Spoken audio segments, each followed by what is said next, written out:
Hello, I'm the Marvellous Mr. Daycock, and today I'm going to be teaching you how to use integration to find more complicated areas. So here we have an example where we've already been given the graph of x times by x minus 8 and y equals 2x minus 7. Now we can identify these. This one must be the curved one because, as we can see, it's going to be, if we expand it out to 8x minus x squared, that is a quadratic. So this is our x 8 minus x. And this one is linear, very simply just a line. So we're going to end up, this is y equals 2x minus 7. And of course, y equals the other one. Now, how do we find the shaded area? Well, the very tempting thing to do is to integrate all the way from 0 to 8 of our graph x 8 minus x dx, which would give us all of this area here, all the way to the end. And then just subtract off the missing bit here, which seems easy. That's a triangle, we can subtract that. But actually, this line here is very slightly curved. And so that isn't a perfect triangle. And so that, integrating all the way there and subtracting the triangle, will not give us the correct area. It will be very slightly off. But as mathematicians, we care about that very slight difference. So the trick in a situation like this is to actually integrate only up to the intersection point here, and draw a perfect straight line down and find this area here. So we're going to integrate this, but we're going to have to integrate up to this point here and then subtract this triangle, which is now a perfect triangle because we have created this straight line down, even if my drawing is not perfect. Right, now to do this we need to know how far it goes up. Now in this case you could read it from the graph and see that it's going to be 7. But we want a more certain way to get that answer of 7.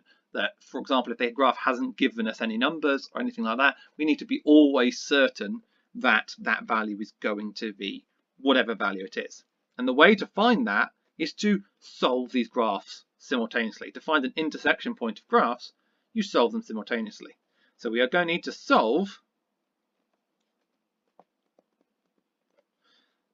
y equals x 8 minus x and y equals 2x minus 7 simultaneously. And because we've already got them both rearranged for y, I'm going to substitute one y in for the other and end up with 2x minus 7 is equal to x 8 minus x.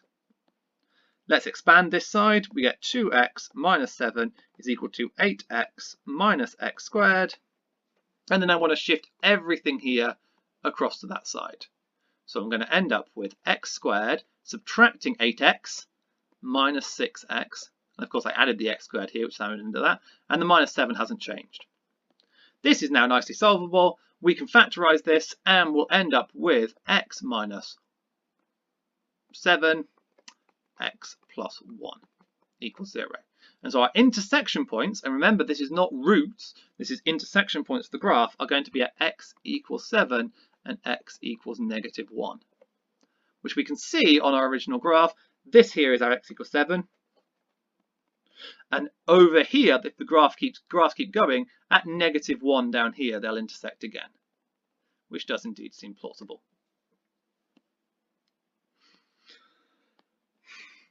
So now we can find out the red area. The red area is going to be the integral of, and then we want it expanded to solve this, 8x minus x squared dx between, and we need to go from 0 here all the way up to 7. Plugging those in, doing the integration, we're going to have 8x, add 1 to the power, we get x squared, divide by 2, the new power is 4. Here subtract, add 1 to the power, we get x cubed, divide by that new power, we get 1/3. That's between 0 and 7. Plugging in those values now, we're going to end up with 4 lots of 7 squared minus 1/3 of 7 cubed. Subtract, and if I plug 0 in, I just get 0. So that's nice and easy. And working that out, we're going to end up with 245 over 3. So the red area is 245 over 3. But to find the final area, our needed area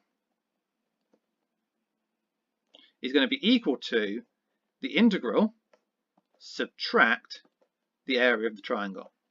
So we still need to find the area of that triangle. So looking at this, we still have this triangle here. It's going to look like this. And we know this point here is x equals 7. So the point 7, 0. But what we need to know is this point here where they meet and the point here where it meets the x-axis. And we can find that by just considering our equation y equals 2x minus 7, the original equation of the line. And we don't even need to consider the curve now, because where these points meet is going to be dependent entirely on the fact that this is x equals 7 and the original equation of the line. So to find this point up here, I just plug in 7. Y is equal to 2 times by 7 minus 7, which equals 7. And this point up here is the point 7, 7.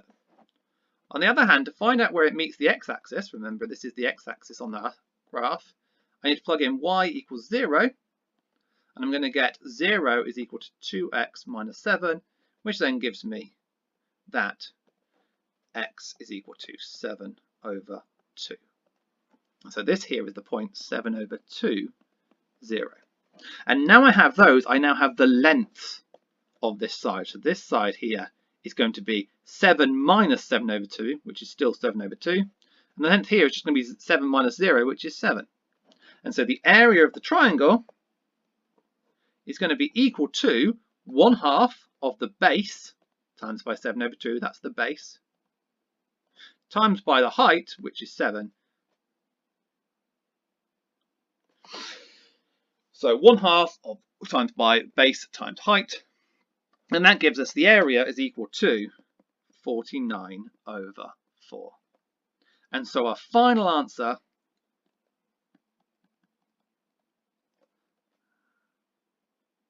is going to be the area is the integral we get from the area we get from the integral, which is 245 over 3, subtract the area we get from the triangle, which is 49 over 4.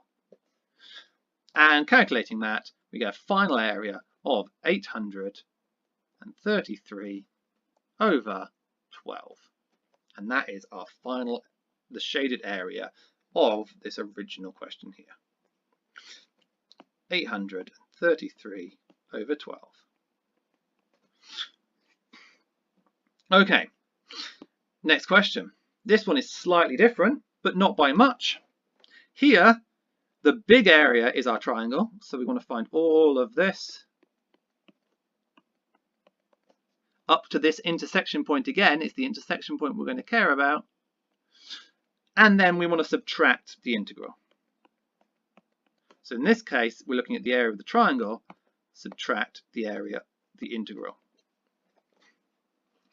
So, again, we're just going to find our intersection point first. So we're going to deal with 0.5x is equal to x squared minus 2x. And so we get 0 is equal to x squared minus 2.5x. And factorising that, we get x minus 2.5. And so this point here is at 2.5, which again we could have read off the graph, but it's important to be able to find this even if you haven't been given the information. And also our other intersection point is at 0, as given. Now the area of the triangle, again we're going to need to consider the whole thing, but it goes from 0 up to 2.5, so this length is 2.5, and the height is just going to be plugging in that 2.5 into our equation for the triangle, which is y equals 0.5x, and therefore our height is going to be, plug in the 2.5, we get y is equal to 1.25.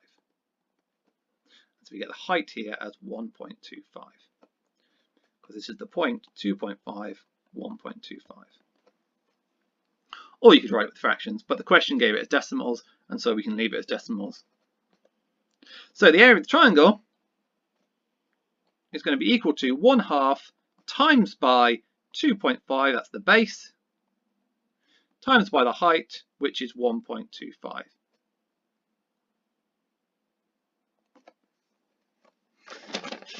And that's going to work out as, I think I chose to fractions at this point because it's slightly easier to work with, 25 over 16. Now, the integral is actually relatively easy. It's going to start at 2. We can see it crossed at 2. Again, to work that out, we would factorise this and see that 2 is one of our, x minus 2 is one of our factors. And we just need to do the integral from 2 to 2.5 of our x squared minus 2x dx. Integrating that, add 1 to the power, divide by the new power, 1/3, add 1 to the power, x squared. Oh, don't need the dx anymore. And that's between 2 and 2.5. So we're going to get 1/3 of 2.5 cubed minus 2.5 squared. And that's the whole first part, plugging in the 2.5. And then we're going to subtract, plugging in the 2, 1/3 of 2 cubed minus 2 squared. And that is our whole part of that. So we're going to need brackets to remember we're subtracting all of that. And you can, at this point, you can stick it in your calculator. I've gone through this a few times. It works out as 7 over 24. And so our final area, in this case, is the area of the triangle, subtract the integral. And so it is 25 over 16, subtract 7 over 24, which gives us a final answer of 61 over 48. And so the area here, the shaded area here, is 61 over 48. Okay, thank you for watching. Hopefully that's given you some more insights into these problems. I'll see you in the next video.